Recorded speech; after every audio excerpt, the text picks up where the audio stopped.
প্রতি বছরের ন্যায় এবারও হতে চলেছে the biggest admission expo 11th edu hub education fair 2024।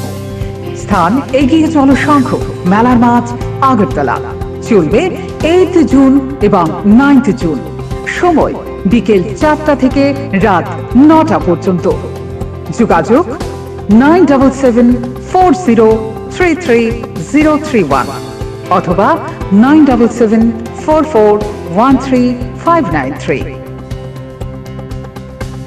Lok Sabha নির্বাচনের গণনা কার্য নিয়ে কংগ্রেস ভবনে কার্যকরী কমিটির বৈঠক অনুষ্ঠিত হয়। সেই বৈঠকে কংগ্রেস সভাপতি আশিস কুমার সাহার উপস্থিতিতে আগামী 4 তারিখ কাউন্টিং এজেন্টরা কিভাবে কাজ করবেন সেই বিষয়ে আলোচনা হয়েছে। রাজ্যের প্রত্যেক কাউন্টিং হলেই এজেন্ট দেওয়া থাকবে ইন্ডিয়া জোটের। এই বিষয়ে জোটের নেতারা সব ধরনের প্রস্তুতি এক প্রকার চূড়ান্ত করে নিয়েছেন। শনিবার কংগ্রেস ভবনে এক্সিকিউটিভ কমিটির বৈঠকে একথা বলেছেন প্রদেশ কংগ্রেস সভাপতি। তিনি বলেন, গণনা কার্য নিয়ে গত কয়েকদিন ধরেই রাজ্যের সব মহকুমা এবং জেলা স্তরে বৈঠক অনুষ্ঠিত হয়েছে। কোথায় ইন্ডিয়া জোটের এজেন্টরা কিভাবে কাজ করবেন এই বিষয়ে তাদেরকে অবহিত করা হয়েছে।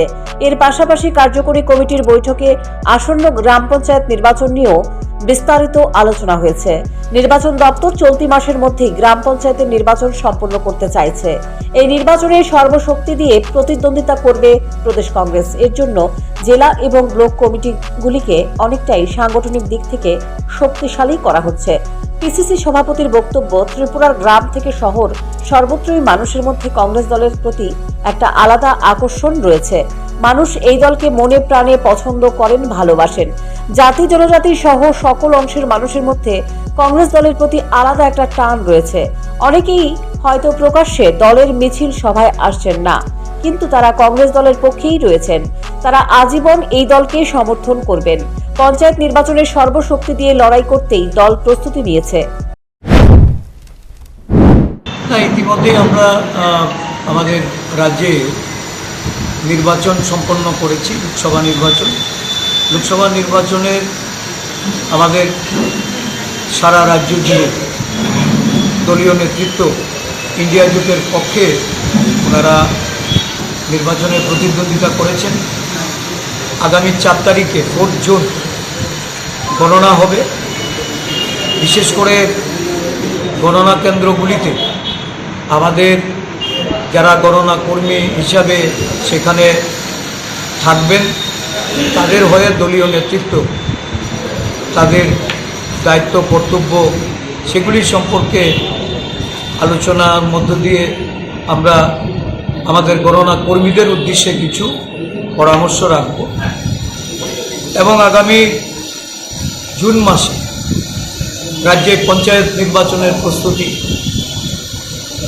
সরকারের তরফ থেকে যেটা গ্রহণ করা হচ্ছে সেই প্রস্তুতি আমাদের দলের নেতৃত্ব পর্যালোচনা করে কিভাবে এগিয়ে যাওয়া যায়।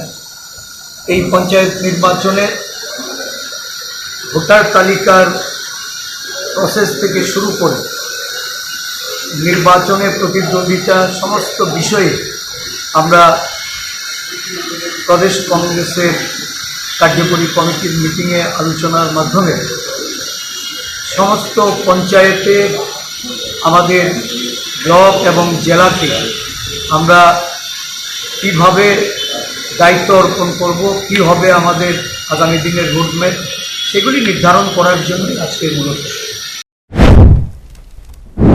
শনিবার সম্পূর্ণ অষ্টাদশ লোকসভার নির্বাচন। 7ম দফার ভোট শেষ হলেই শুরু হবে গণনার পালা।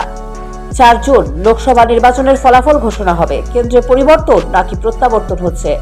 কোন জোটের নেতৃত্বে সরকার গঠন হচ্ছে?